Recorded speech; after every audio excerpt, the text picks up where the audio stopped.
What's up guys, Al here from AM Training. So today I'm going to go ahead and discuss a response to Candido's fixing elbow pain during the low bar squat, which of course he uploaded yesterday, and I'll put that in the description box below. But I pretty much agree with most of his points, but just because I created a similar video on how to transition from high bar to low bar squat, and elbow pain was definitely one of the subjects.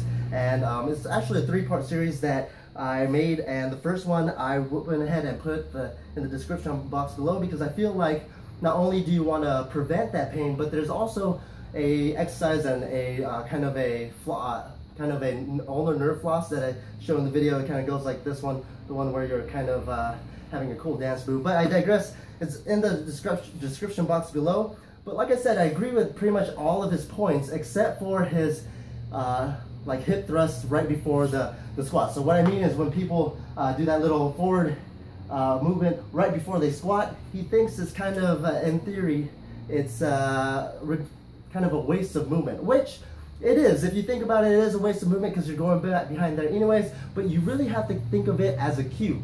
And the reason why I think of it as a cue is because pretty much all the cues that you can have in a squat, like chest up, you can go to the extreme and say that they're pretty much useless if they're not given in the right context. So a lot of the times I feel like people that need to do that forward hip thrust right before the squat, I feel like it would be really helpful for people that have a kind of hyperextension at the bottom of the squat, or they kind of do a squat at they hyperextend all the way through, which I think Candido's girlfriend in one of his videos, he said that he couldn't help just because she always had that anterior pelvic tilt or hyperextension all the way through the squat, even at the bottom of the hole. And so I feel like this cue would really help her out. And I should know, because I am talking from experience, I used to be a small Asian woman myself. And also I also did a lot of the hyperextension during the squat. So this is a great cue to fix that, just because what happens when you push the hips forward, yeah, you're squeezing your butt cheeks and kind of getting them primed up. Also, when you squeeze the butt cheeks, you're going to have that external rotation torque.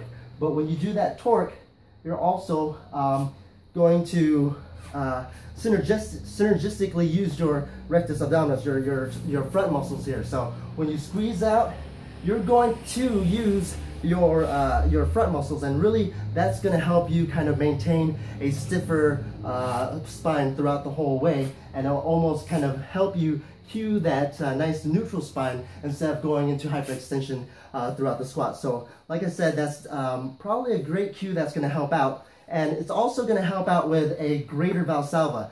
You've noticed like the people that do this forward hip movement right before a squat, there's Ben Rice.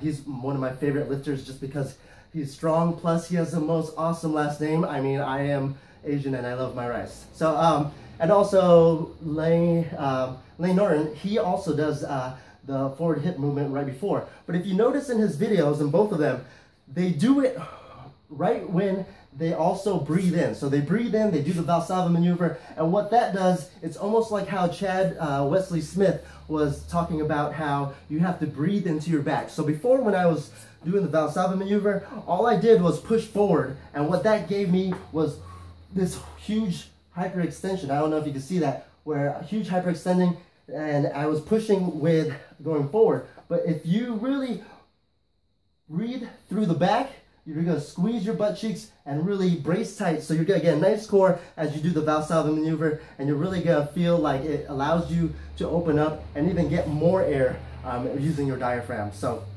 I feel like that's a wonderful squat cue, because just remember that this forward movement, yeah, you're squeezing the butt cheeks, but you're also synergistically using your front muscles here. So kind of like how you synergistically use, you know how people do that little break the internet pose where you're sitting a cup of wine on your ass? Well, basically, you're using your erector spinae for that, but at the same time, you're synergistically using the hip flexors, so you're having that anterior pelvic tilt, but we want the opposite to really lock in and then go ahead and get that squat in there. So that was my response to Candido's training, or his fixing elbow pain, and I feel like if you, feel like Damn, HD camera cut me off. Anyways, what I was saying is that I hope this was helpful, just because sometimes that not every cue is for everyone. So if you feel like you have that hyperextension, or you feel like you don't have that external rotation and that kind of hips back movement, then you might want to try this out, especially also if you want to have that big Valsalva maneuver all the way around and not just anteriorly pushing the belt forward. So like I said, just another cue, and you know, this is just kind of hopefully something that will help you out. And like I said, not for everyone, but anyways, train hard, train smart. This little Asian girl is out.